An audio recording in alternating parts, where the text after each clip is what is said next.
be an issue for me. So you're recording now. It is recording. I can see it. Yep. Okay. So I'm going to introduce Eric, and then I'm going to maybe I think he's got a PowerPoint to share. I probably will end up muting many of us just so that if you do have little noises in the background, I can turn those off. So if you do want to ask a question, you'll probably need to unmute yourself in order to do that. Okay. All right. So with that, just a little background for this presentation and for Eric. St. John, if you don't already know, is committing itself to spending a year of learning and self-discovery around the issues of social inequality and racial injustice. And one of the main texts we're using to start with is Caste by Isabel Wilkerson. And I have my copy at home, otherwise I'd hold up and show you. And we are happy to provide this book to you if you want it. We only ask that if we send you a copy that you would give it to someone else who will read it or return it to the church when you're done. If that's something that's interesting or of interest to you, just email the office at stjohnfargo.com, and Aaron will help you figure that out.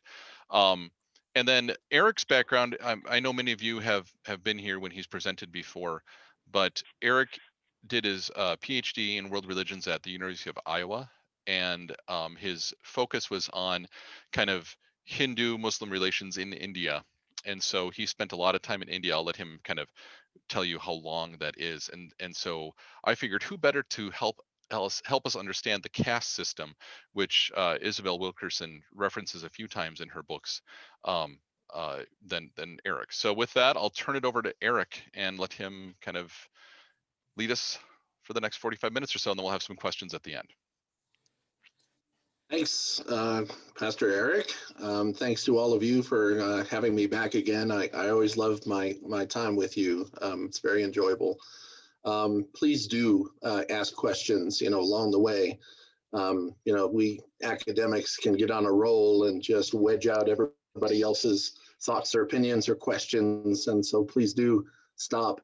Stop me if you have a question along the way, and certainly at the end, if there are any questions. I'm in your hands for, the foreseeable future. So I may be a little bit out of sorts today. Just this past week, my mother passed away. And so that's why I'm in New Mexico. My brother had passed away less than a year ago, and now my mother passed away.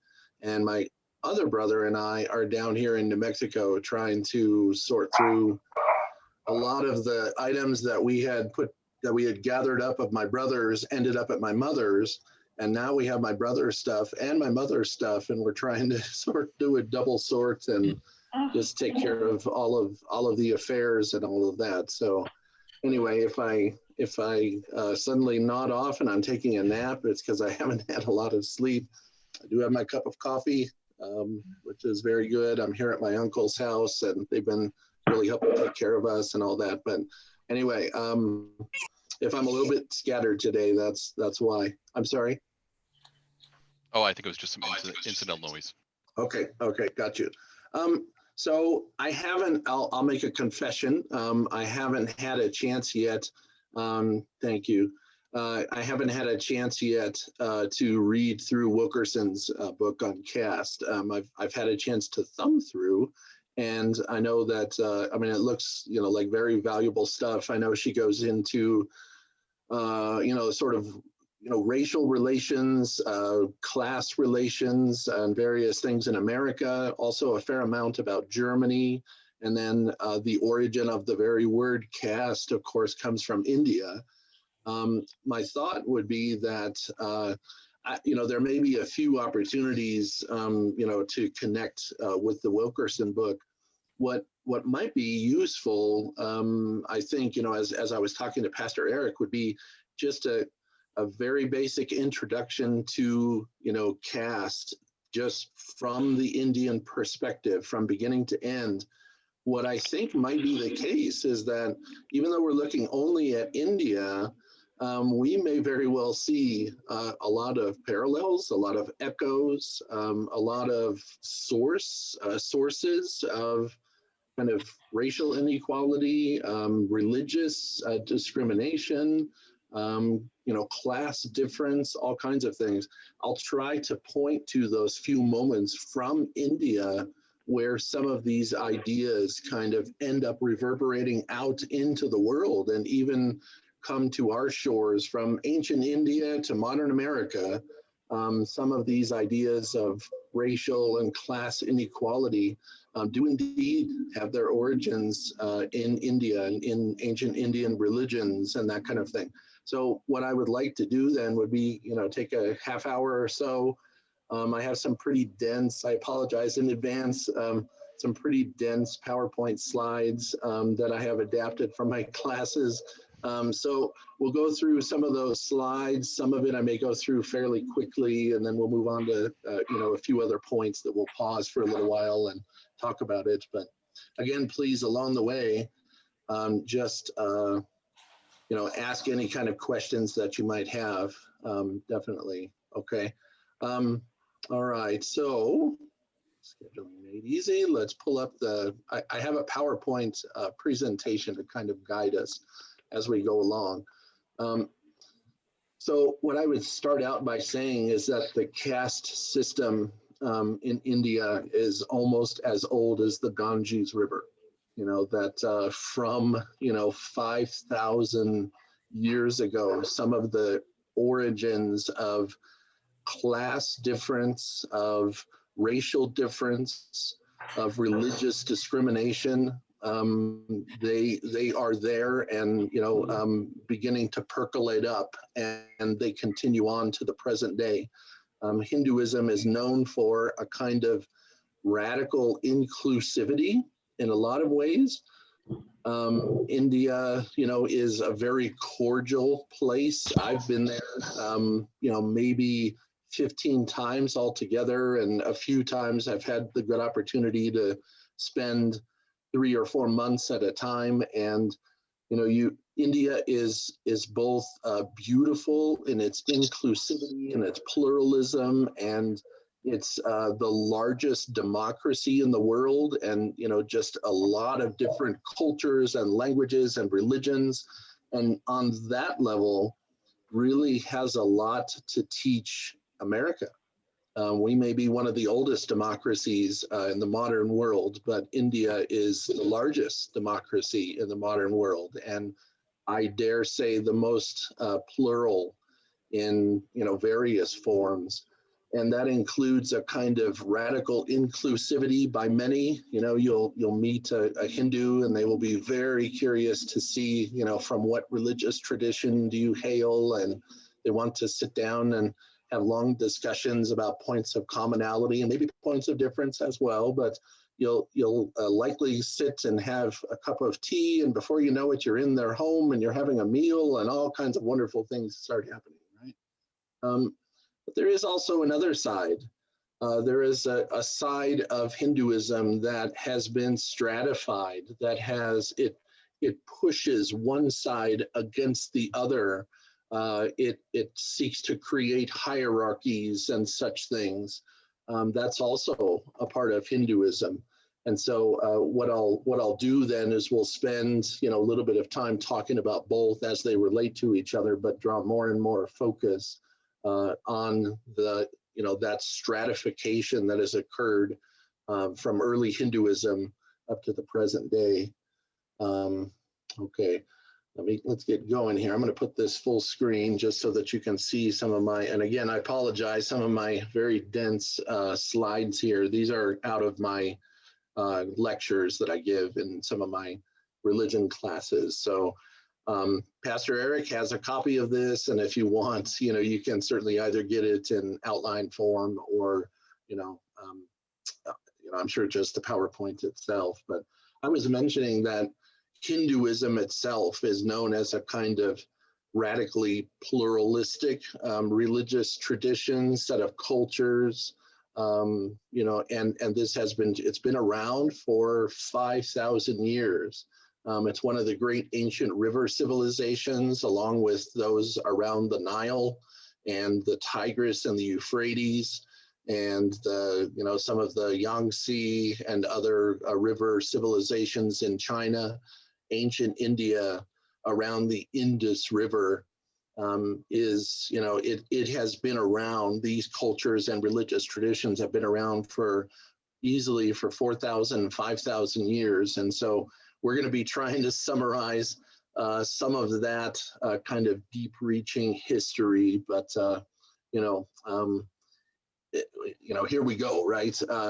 One way of understanding Hinduism is as a set of kind of rivers where you have all sorts of different systems of water that flow into one another. Minnesota is the headwaters of the Mississippi, and it has all of these lakes and rivers and water systems. And that's in a lot of ways a good way of thinking about what Hinduism is. Down by New Orleans, you have the mighty Mississippi. But up in Minnesota, you can almost skip across, the mighty Mississippi up there. And it's just the many different traditions that sort of feed into it. In Hinduism is always a set of living indigenous religions that sort of hits the big time and becomes Hinduism, kind of broad collection of religious traditions. And so it might not then be that surprising that we would have radically inclusive side of that, but then we would also have a side of that where there would be exclusion, where there would be viewed to be a kind of holiness on this side and impurity on the other, that kind of thing. Hinduism is a way of life. It is based on a kind of radically inclusive philosophy or a sort of mystical vision. There is thought to be kind of one underlying reality called Brahman, and that we have our individual selves. We are called Atman, but really our individual selves are one and the same with that divine underlying reality.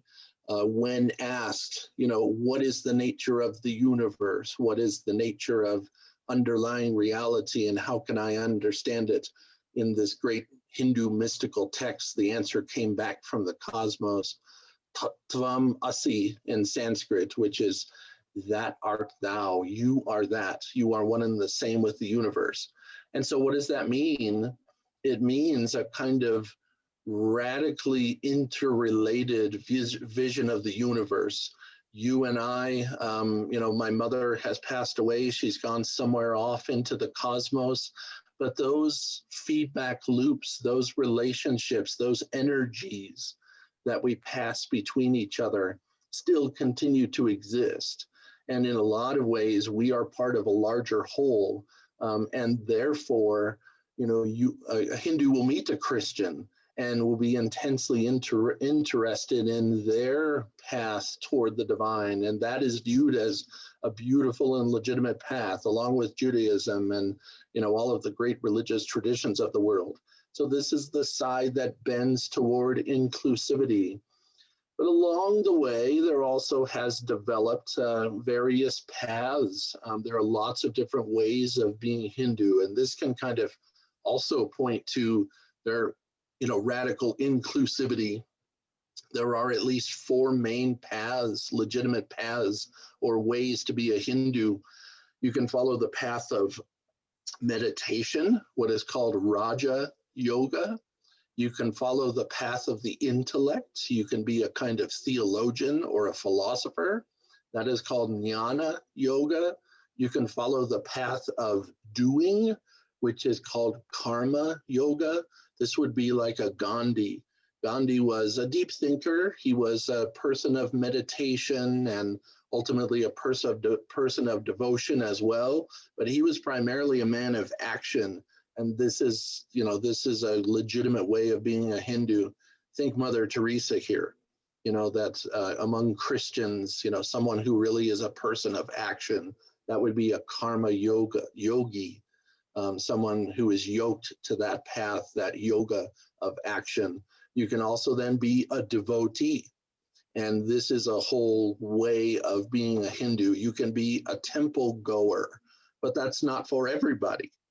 Even in today's modern America, you hear people who are, they profess themselves as religious, they're just not churchgoers. And from a Hindu perspective, that would make perfect sense. So here too is a kind of openness with regard to lots of different paths. Let's go back to the beginning, though. What some of the early strata of Hindu society, it's kind of made up early on of two main groups. There was an indigenous group that lived in the Indus Valley, which is in modern day Pakistan and Afghanistan and some places of India. And that civilization was around at least for 1,000 years, probably earlier than 2,500 BCE. But it lasted and did very well until about 1,500 BCE, when certain groups from the north started coming to the south, migrating into the fertile river valleys in South Asia, and they came from the steppes of Russia. And maybe this is, January is a good time to talk about these things. They got tired of the cold weather in the north, and they wanted to go toward the more tropical south, and that's ultimately what happened. This was a group of people called the Aryans. The Arya, that name means the upright ones, the strong upright ones, and they brought with them a group of religious texts called the Vedas, and they also brought what is called Brahmanic religion, and Brahmins were a high priesthood. They were led, this group, the Aryans, were led by kind of princes and kings, and then priests, and the religious groups. They were the top of the heap for these Aryan people. And also the males were predominant in this group. They were a kind of patriarchal group. They were a hierarchized group in what we might call kind of early caste. They had Sanskrit Vedas, these religious texts, and they had very elaborate systems of sacrifice and these what are called mantras, which are just hymns of power that would help them interact with the gods who were way up in the sky. And you have a fire sacrifice, you pour stuff onto the fire, and it goes way up into the heavens. And the gods and goddesses there, especially the main gods like Indra and others, they were the bringers of rain and the storms and other things. If you needed to water your plants in ancient Aryan culture, you would have a sacrifice to Indra, and all of that stuff would go up into the sky, and Indra would feast on it. You would pour things on the fire, like honey and different grasses, and even animal sacrifices, and that stuff would go up into the sky in the smoke, and Indra would come and feast on it, would be well pleased, and then the rains would fall. And there was this kind of cosmic order in Vedic Brahmanic religion. Look at the other side that was there. The Indus Valley civilization never really went away, even as these Aryans were bringing this kind of hierarchized religious, social system with them into South Asia. The group who was there originally, these people were largely animistic. They saw that rivers were alive, that hills were alive, and trees and everything around them. You can think Native American, kind of religious beliefs that everything is alive. That's what animism means, right? Is that everything is alive and has a kind of animating spirit, and we should be in proper relationships with all of those things. And so in this culture, it was largely matriarchal. And there was a relative egalitarian social structure as compared to the Vedic Brahmanic Aryans, where it was mostly males, and it was especially the royals and the priests who were in charge. In the Indus Valley, they practiced different rituals like yoga and kind of ritual cleansing that might be similar to what we recognize as baptism, that kind of thing. All right. So these two cultures were the main shapers for the first, you can see from 2500 BCE, at about 1500 BCE, the Vedic Brahmanic Aryans started to come south, and for the next 1,000 years, they held sway. The thing is, one group didn't completely supplant the other group. One group didn't just shove out those people from the Indus Valley.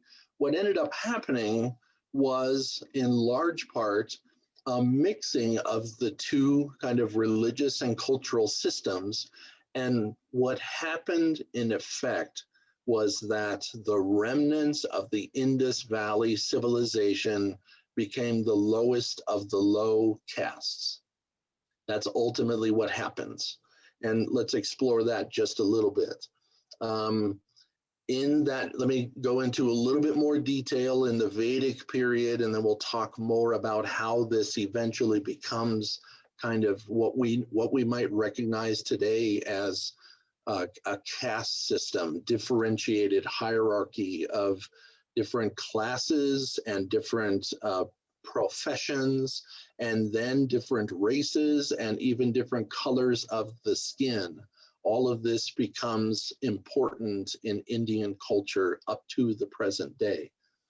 In the old Vedic system, it was a system of sacrifices and mantras that I was telling you, that if you pour stuff on a fire and it goes up into the sky, Indra and others come and they will then send the rains and other things. This is what is called a Rita in Sanskrit. It maintains cosmic order.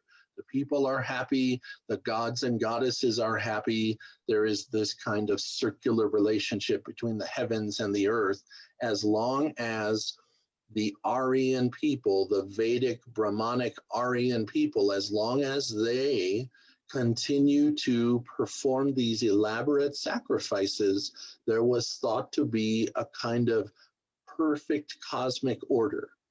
Now, they even got to the point where their mythology told the story about how the different segments of society were carved right out of a divine figure. They were carved right out of divine stuff.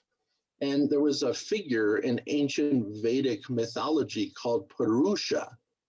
And there is a story about how the gods got together and they themselves wanted a sacrifice.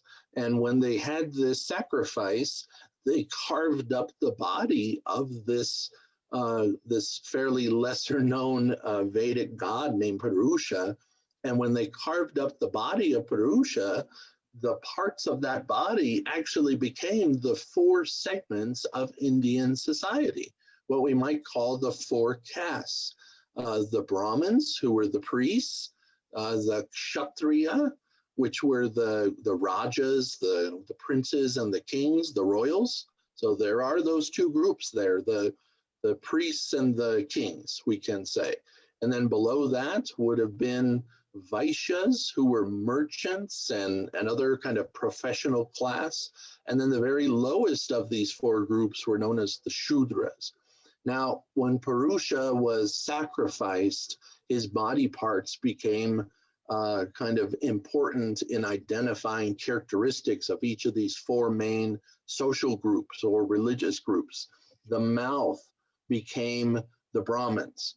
And the mouth of Purusha was important because it was the Brahmins who would incite the divine mantras, and they could make the sounds that Purusha used to be able to make. And so therefore, they could then have the power of summoning Indra and all of these others. If you, in Sanskrit, if you recite a hymn of praise to Indra and you pour the right things onto the right kind of fire, Indra must come and he must show his blessings. All right, so these mantras have a kind of, that's pretty powerful stuff. And in fact, that group of society were right from this god who he himself used to be a priest of the gods. All right, so the mouth became the Brahmins. Then the strong arms, I'm trying to flex on camera here. The strong arms became the Kshatriyas. Yeah, Pastor Eric's laughing at me for flexing on the camera there. But the Kshatriyas, these princes and kings, they were from the strong arms of Purusha. And so strength and might and virility were really important for this group. And it was an important part of Purusha's body that they were descended from that part of the body. The next group down, the Vaishas, these were the merchants. And they were carved from the strong legs of Purusha. And it was the legs themselves that, not yet down where the Shudras are. You can maybe guess where the Shudras came from. The Shudras came from the feet of Purusha. The feet were viewed to be less and less pure, especially as compared to the mouth, right? The feet were in touch with the earth. They were in touch, if you think about a person's foot as you walk around India. I've walked around India a lot, and your feet are usually in some kind of sandals or something like that. And there's a lot of kind of animal feces and all sorts of things, right? The feet are kind of ritually impure, if you will. The Vaishyas, the next group up, they were removed from that, but still near that. But this then created the 4 different groups of Indian society. The main goals of life for anyone would be to have duty, perform your duty. If you're a Brahmin priest, do the best job that you can as a Brahmin priest. If you're a Vaishya merchant, you do the best job that you can. And, each of these groups, they would hope to move up and move up and move up. And if you were a Shudra and you did your job very well, you may very well in the next life, this is a system of reincarnation, you may very well move up and become a Vaishya or even a Kshatriya eventually, that kind of thing. But you would pursue your duty, you would pursue success in life, do the best that you can to contribute to society and the uplift of everyone around you. You would seek pleasure and enjoyment of life, that was important. Also toward the end of your life, you would seek to leave your material trappings behind, and you would seek spiritual liberation, what is called moksha. The thing is, these 4 goals in life, this was only for, guess who? The religious elite. It was really only for the first 3 of that group: the priests, the princes, and the merchants. The serfs down at the bottom, they didn't have access even to those 4 main pursuits in life. They were just workers out in the field, and the first 3 groups, they become known as the twice born. Twice born means that you were born from your mother's womb, and then you were born into the study of the Vedas, all right? The study of the Vedas then became your second birth. And with that, your birth into a whole system of karmic reward where you could eventually move your way up and become a Brahmin priest and then actually be liberated from the cycle of rebirth. The thing is, as a Shudra, you didn't even have access to the main sacrificial centers. So wherever they were holding the religious sacrifices, the first 3 groups could approach that. They could participate in the religious rituals of Vedic religion. Only those 3, though, the bottom group, the Shudras, could not. Their best hope was to be reborn into one of the higher caste groups. But if you were a Shudra, you could not study the Vedas, and you were not allowed to approach the sacred enclosure, where if you were a Vaishya, now you can see why they were the legs. They were the kind of go-betweens between this sacred enclosure and the impure areas of society. Now, what ends up happening in this system of religion that I've just been describing is that there is an elaborate mythology that centers around the color of one's skin, all right? So if you were a Brahmin or a Kshatriya, you were thought to, by the sacrifices and the mantras that you knew and you brought into existence, you were thought to purify even your skin to the point where you became a very light-skinned person the higher and higher you were in this system. And the Shudras would be darker and darker skinned. All right, so there was a whole system even manifest in the color of skin, so that the lighter skinned people, and you can see that if you were a social, religious, cultural system from the north, the steppes of Russia, and you came down into the south, where there are a bunch of kind of darker skinned indigenous people, in your mythology, if you set up a mythology where the lighter skinned people are viewed to have much more access to the divine, you can begin to see where the roots of caste, where the roots of discrimination, where the roots of hierarchy are now being sort of stacked up and laid in place, right? And it's, you know, I know Wilkerson talks about, for example, sort of the idea of divine, you know, approval, or the idea of bloodlines, for example, you know, that kind of thing, right? That there are certain groups that they're thought to have the blessings of the divine more so than other groups. And it's very similar here. It's very similar. The idea of a pure, light-skinned people holding the true core of the religion in place. And, you know, then the darker skinned people, more like on the edges of society, you know, their best hope is to live many lifetimes and maybe they will evolve. And by the way, just to pause here, I don't have it in my PowerPoint, but to connect up with Germany, the system of Vedic ritual had as one of its sacred symbols the swastika. The swastika was a symbol of these pure white-skinned people.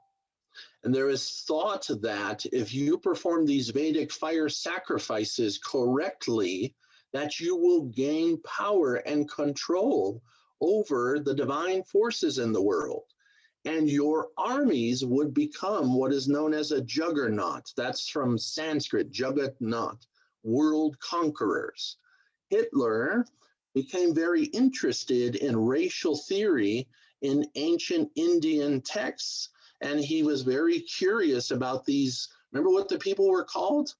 They were called the Aryans, the Aryans. There was this thought that these Aryans represented a kind of ancient, light-skinned, pure race of people whose very mantras and sacrifices gave them power and control over the divine, and they could then put together an army that would become a juggernaut, that would become world conquerors.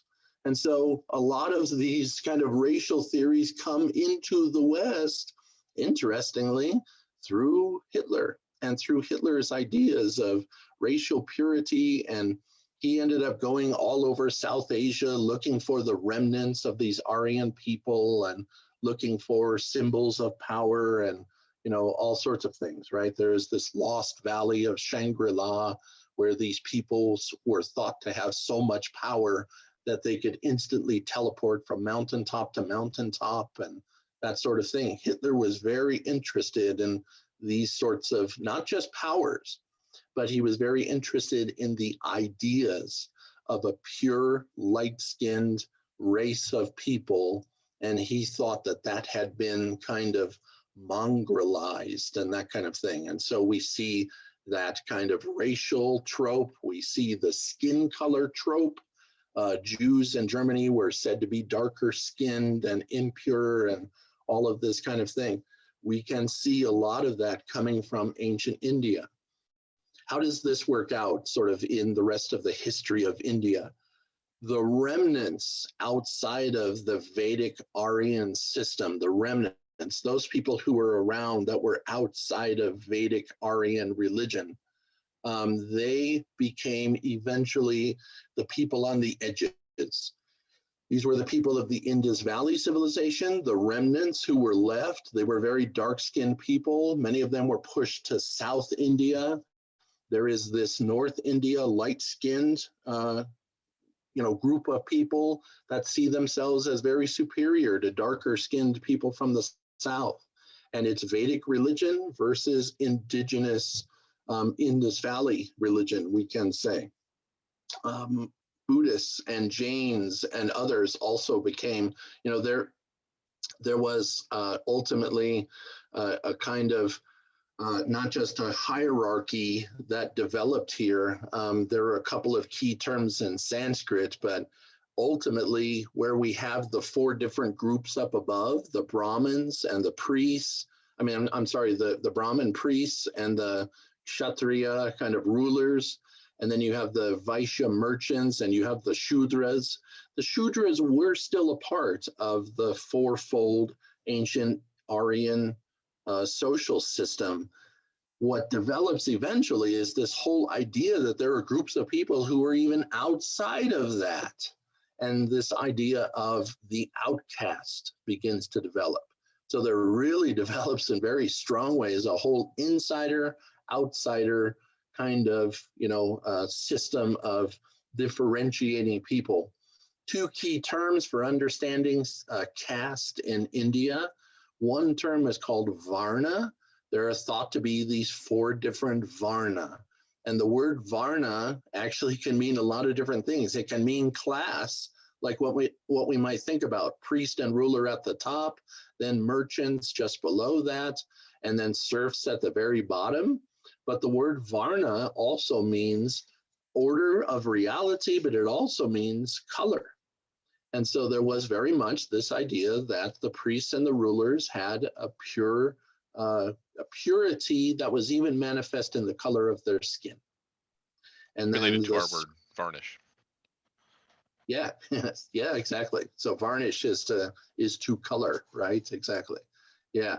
And then in addition to that, this became more finely wrought at the level of what are called jatis. And a jati means your specific job. So it can mean, the word itself can mean clan or tribe. It can also mean, the job that you do. What happens is that whole families and lineages get differentiated sort of somewhere in that fourfold schema.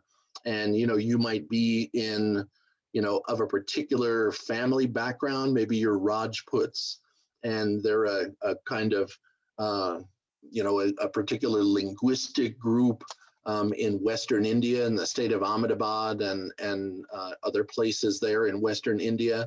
Rajputs were primarily warriors. So that became their jati. And it also then, it effectively created their place within the Varna structure, if that makes sense. So that would have been a very high group. If you were a Rajput warrior, you know where the warriors are in this fourfold system. They're pretty high, right? And so if you were born as a Rajput, you were probably born into this particular jati, and your main, what is called dharma, your main duty was to do what the family does. You became a warrior. And many of the, military come from Western India, from Ahmedabad and other places. They are Rajput warriors.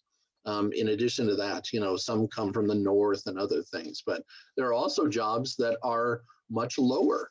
Like, for example, working with tanning hides and that kind of thing.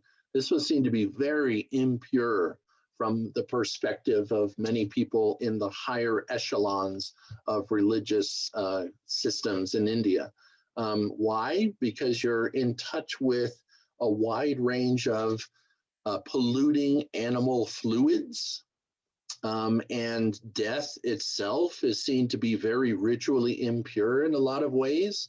And so if you're around the slaughter of animals and then the tanning of hides and that kind of thing, you would be very low. You would certainly be a Shudra, or maybe if you were, a Jain tanner or a Jain farmer even, you would be even outside of that whole system. You would be an outcast. And washer people as well. Farmers were in touch with, animal feces and all kinds of things, right? Washer people as well. They're called dobies, these washer people who wash other people's filth. They wash other people's clothes. They go around and wash out the streets. When I first started going to India, it was not uncommon that I would see human feces there in the gutter of the street, and the dobies would come along every morning about 4 or 5 in the morning, and they would wash and sweep all of this refuse away, reviewed to be very impure. And the thought was that they had probably done something very bad in their prior life, and so they're now washer people in this life, that kind of thing. So a quick point. My own understanding of Hinduism is very superficial compared to Eric's, but the name Hinduism gives to itself is Sanatana Dharma, which I believe means eternal duty, or Yeah, something. Sanatana Dharma. Yeah. Sanatana Dharma means, one's eternal duty, right? Yep. And And you're so leading many, many, many lifetimes and trying to sort of gradually ascend. Yeah. yeah, so they are what we call an orthopraxis, and Christianity is an orthodoxy. So the difference there is, as Christians, what's most important for us is belief and faith, right? That's, we talk about belief and faith being most important. For them, I mean, it's in the name of their religion. Duty is the most important thing. I mean, there's the one of the biggest, pieces of religious scripture is all about doing one's duty. So I think that gets lost on us as Westerners sometimes, because we hear this sort of myth in America that you can become anything you want to if you just put your mind to it, or if you just work hard, that sort of like the world's set before you and you can do anything. But there, like, I come from a family of pastors and teachers, and in India, that would have been like, these are your choices. You can be a pastor or a teacher, like kind of Right. pigeonholed. But at least in Yeah, this you're system. in that jati. You are in that jati, and to go outside of that that's almost spurning the dictate of the universe. You are put in that particular place and that particular time for a reason. And Eric was talking about dharma. You can see on the current slide, even the number one life goal is duty, is dharma. And it is very much what you do day to day. You seek the effect of higher and higher. The idea is that you can move up, like Eric is saying, but it's not lift yourself up by the bootstraps and you can achieve anything in this life. That is extremely rare, but it can, where it really starts to happen is lifetime after lifetime after lifetime, this idea of reincarnation, right? So I'm going to Um, ask Eric to pause right there, and then yep. maybe open it up for questions to see, because I don't want to kind of rush through the rest of his presentation just to make sure we get through it. I want to see if you guys have questions, because this is kind of the historical underpinnings. But I heard echoes of this in America's kind of the way we're constructed, but it's always fascinating to hear this again. I don't know if you want to stop sharing screen, Eric, and we'll go back to kind of Sure. all of us in here. I got to remove spotlight from Eric. So I don't know if that worked or not, but you can go to gallery view now if you want to see everybody. Do people have questions about this? Anything that we covered along the way that was surprising to you? Or you have to unmute yourself. I muted pretty much everybody, I think, as we were going along. So if you want to unmute and ask questions, go for it. Sometimes that can be. Hi, this is Jim Alger. Thank you, Eric, for your talk so far. Appreciate it very much. One thought that comes to me as you delineate these different kinds of people, those that were in devotion or meditation, those were in duty, those that were in worship, and in different kinds of activity within the same community. It occurs to me that in our way of thinking of it in sort of democratic America, we think of people in church as doing certain things, and not that people have a choice of being in different kinds of things. You go to church, for example. We consider that is important. You pray, perhaps that may be important. But if you are not doing these things, then we tend to look upon them as being outside of the pale of good Christianity or good churchmanship. And it seems to me one of the problems that arises from our way of doing it is those in leadership tend to have control more over what, or try to have control over the way other people see their devotion, their churchmanship, and that kind of thing. Whereas, as I hear it, as you talk about it in India, there are these different ways in which people can be, in a very bona fide way, a part of the community, even though they are different things. So I just wonder if we don't miss something in our way of thinking by our trying to be unified in one form of churchmanship. I just like to get your thoughts on that. Thank you. Sure. Thanks, Jim. I appreciate that, the really astute points and also the question there. What I would say is that, I think a lot of the dynamics that we see in Christianity and in terms of clergy leadership and then also then clergy lay leadership partnerships, and, you have the council and you have the clergy leadership, and you have various ways that decisions are made. You'll have a worship committee and all sorts of things like that. There would be similar, even though I sort of laid out a kind of black and white possibility of at least four main ways that Hindus can be Hindu. You can follow, Raja Yoga, and, you can be a person who is very much meditative, or then you can be an intellectual person, a theologian or philosopher, and that's a very legitimate path. And then same thing, a person of action, and then also a devotee, and that each of those are viewed as, quite legitimate paths. And there are really others even outside of that, by the way, so that there are paths that are even the breakers of rules, for example, the mystics and others who, even that's a whole legitimate path. At the end of life, one can achieve liberation from everything of this world, including religion, right? What I would say is that each of those paths are really not incredibly and entirely in, black and white way distinct. Gandhi might be a good example, where Gandhi was primarily a karma yogi. He was a person of action, and that was his main way of living out his Hinduism, if you will. He still regularly went to mandirs. He went to temples, and he was a bhakti yogi as well. He would go and devote himself. By the way, he was a devotee not just of some of the main Hindu gods like Krishna and others, but also was a devotee of certain Islamic texts and that kind of thing. There were aspects of Christianity that greatly appealed to him. When he died, he had only a few possessions. He had a begging bowl and his glasses, his walking stick and sandals, and adobe, it's called, his clothing. He had a copy of the Sermon on the Mount as well, which is pretty interesting. He had a copy of the Bhagavad Gita, one of the main Hindu holy texts. But Gandhi, if he went into a temple, this is Gandhi, right? This is a person of the ages. He's called a Mahatma, a great soul, a person so thoroughly liberated that he is an example to all.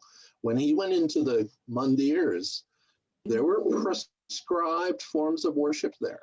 And, he would humble himself to the, what are called the pujaris, the Brahmin priests who would run the pujas there. And, you had a prescribed way of doing it.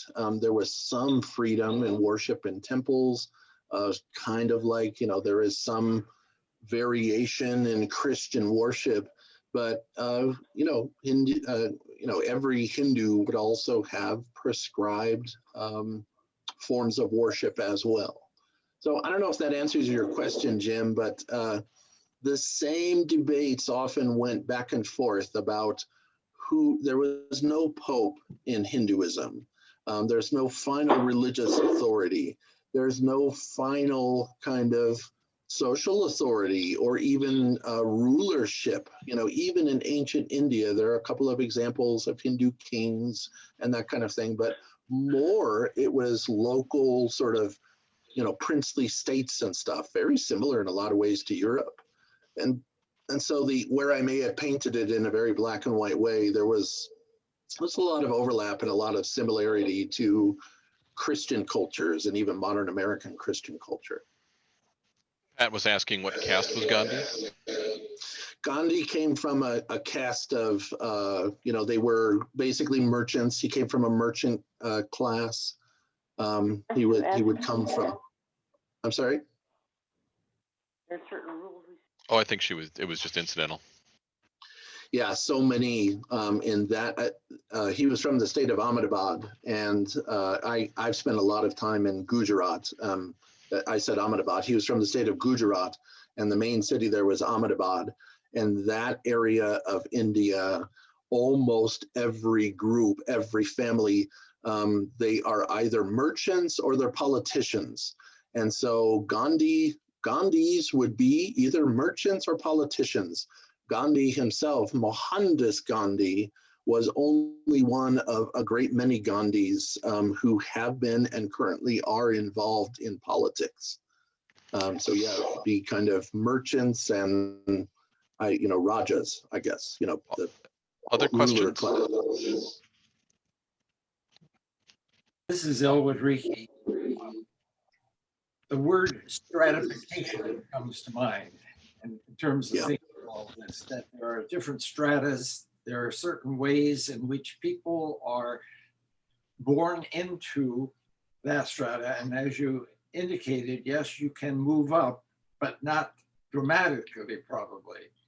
But it seems like a system of controlling and keeping things in an order that can be managed in order that humans will survive. Right. Supposedly so. Yeah. Thanks, Elwood. I mean, my next slide that I didn't quite get to was the slide of modern India. And it's a slide that that in a lot of ways, the way that it works itself out is exactly what you're talking about. Stratification is another way of talking about social control. It's another way of talking about discrimination.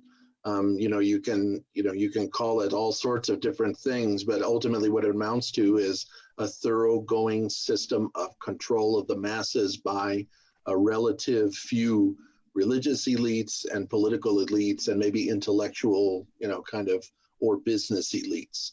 Those three top groups, even to today, they maintain a stiff control.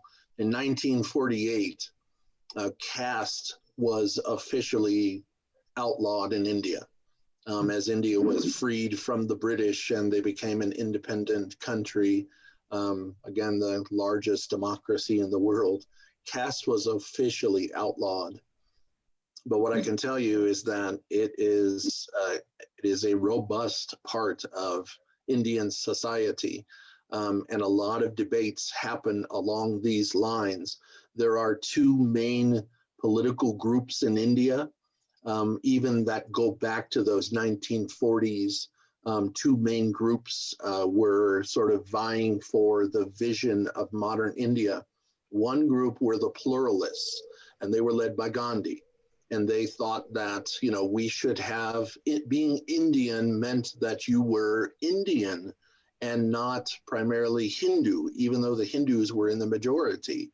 There were Muslims, there were Christians, there were Jains and Sikhs and Jews and Zoroastrians called Parsis there, et cetera, et cetera. And Gandhi and his group essentially said, that look, the modern democracy is a perfect model for, what India's pluralism really is. And it was an effort not just to recognize different religious groups, but it was an effort to try to break apart what were these long-standing, the putting down of the lower class by the higher class. The other group were what become known as the Hindu Nationalists. And today there is a group in charge called the BJP, Bharatiya Janata Parishad, and that means the Indian People's Party. And this group and several other groups along with them, there's another political party called the VHP, and there's a group called the Shiv Sena, the Army of Shiva, and several others. These are people who have a very strong idea that India should be ruled by Hindus. And it should be ruled by Hindu ideas of dharma and duty. And, there's this ancient code called the Code of Manu, and that India should be ruled by that. Should be ruled thoroughly by Hindu principles, and India should be Hindu. And Muslims have their country, and that's what creates the split between India and Pakistan. The modern state of Pakistan and even Bangladesh was once East Pakistan. Muslims went north, Hindus went south in partition, it's called. And, this was being driven by this other group. The BJP are those who still today kind of broker in these ideas of a religious elite, a political elite, a merchant and intellectual elite, and then, the other groups should just know their place in the whole hierarchy. And yeah, it's a great question. And in a lot of ways, that's what shapes modern India. It's about 51-49. At any one time, the BJP or the Congress are in charge. Right now, it's the BJP. And probably in the next election or two, the Congress will hold sway again. Hopefully. Thank you very much for bringing us along into the modern era. Any other questions? Oh, wait, here we go. So, Eric? Pat, yeah, Pat is making wait, Terry? about. Oh yeah, sorry.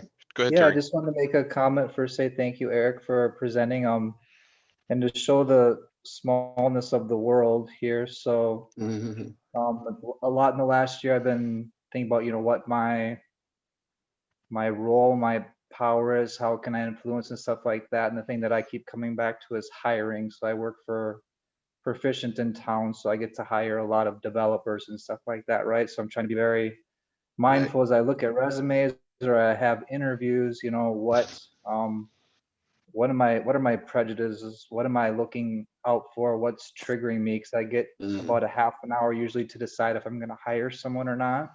So I'm trying to be very mindful of that and learn. But as a smallness of the world, I get to hire people in India right now. So we are outsourcing and hiring over there. So I get about 20-25 minutes to review somebody's skill set and see how they answer certain questions and how they're going to communicate with the people that I work with. So I'm sharing a story there, but any input on something I should watch out for as I interview people in a culture I really don't understand very well. Yeah, I appreciate that. Thanks, Terry. Boy, there's so much potentially there. But my brother, for example, is an electrical engineer at GE, and about half of his group are based in Hyderabad in India, in the city where I also spent a lot of my time. The two main cities are Ahmedabad and Hyderabad. Ahmedabad in the north and then Hyderabad in the south. I live with Hindus in Ahmedabad and with Muslims in Hyderabad. Look,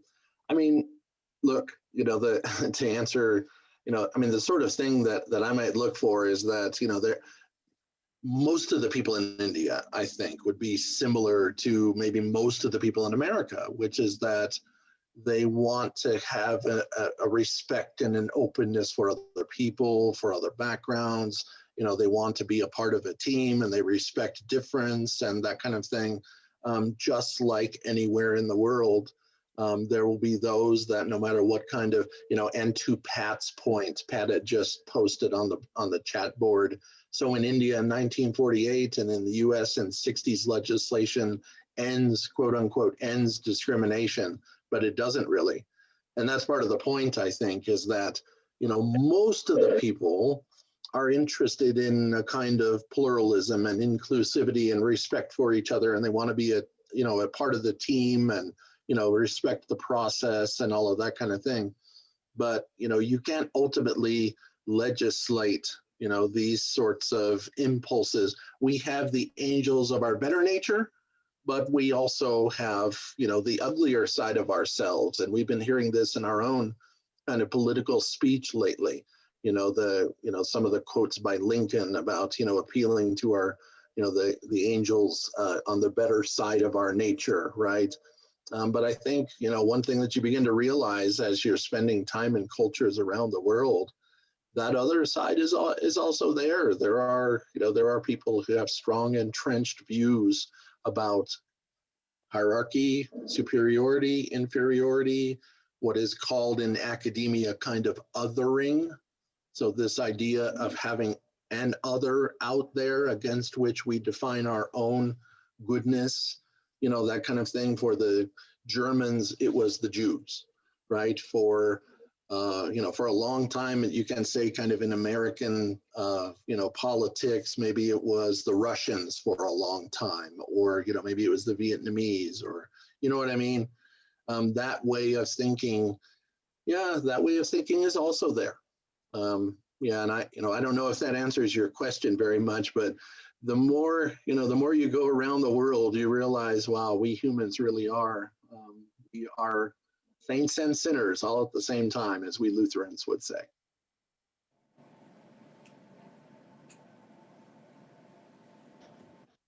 Any other quick questions? I think Eric will be coming back as well in a week or two.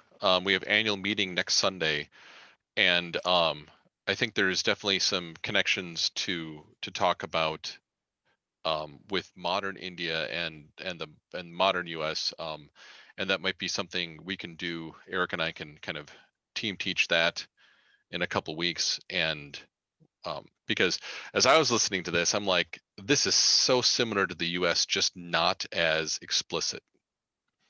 The US has, I think a lot of the same stuff going on. It's just not explicitly named as such.